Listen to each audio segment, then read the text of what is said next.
Welcome back to Cryptid Annihilation Coalition. We return now to the Ozark Mountains, the home of tall tales and folklore, to discuss a creature that is less a terrifying monster and more a stunning, yet terrifying, spiritual omen. This is the Snawfus. Like the chaw green, the Snawfus is one of the fearsome critters collected by Vance Randolph in his landmark work, We Always Lie to Strangers. But where other creatures were invented to scare loggers or parody vice, the Snawfus is an embodiment of beauty, the mysterious wilderness, and the chilling certainty of impending death.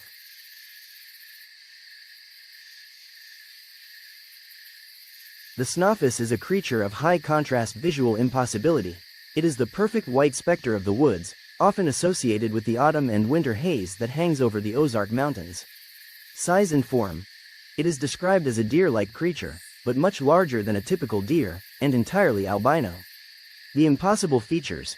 In place of traditional bone antlers, the Snawfus has plum or dogwood branches in full bloom growing from its head. Some accounts even grant it feathery wings, allowing it to fly silently and leap into the treetops with ease. Environmental signature. The creature is credited with generating a specific meteorological phenomenon, the blue haze that often settles over the Ozarks in the fall and winter. This haze is believed to be the spirals of blue smoke that the Snawfus exhales when it breathes.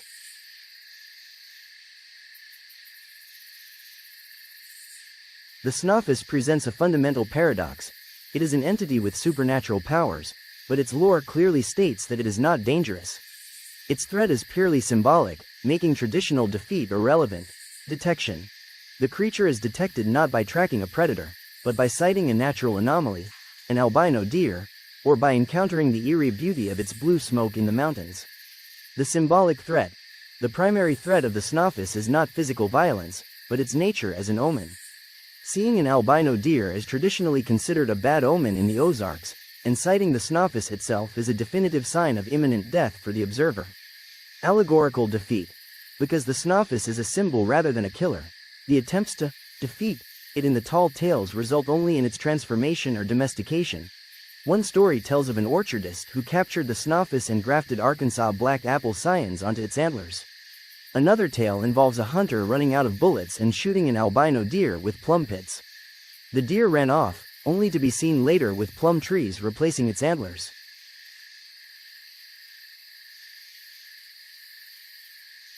The Snawfus is a textbook example of how the human imagination embellishes a real-world rarity to create cultural meaning.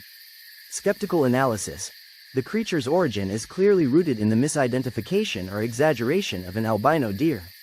This rare occurrence in the wild naturally carries immense significance, but local storytellers amplified this visual shock by adding the supernatural flourishes of the flowering horns, flight, and the mysterious blue smoke.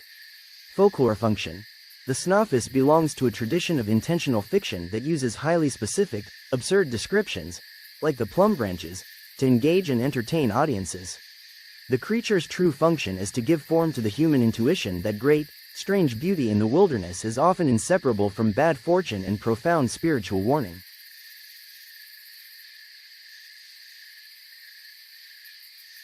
The Snawfus remains one of the most uniquely beautiful creatures in American folklore. It is a terrifying yet gentle sentinel, whose presence means no immediate physical harm, but rather a profound, chilling spiritual countdown.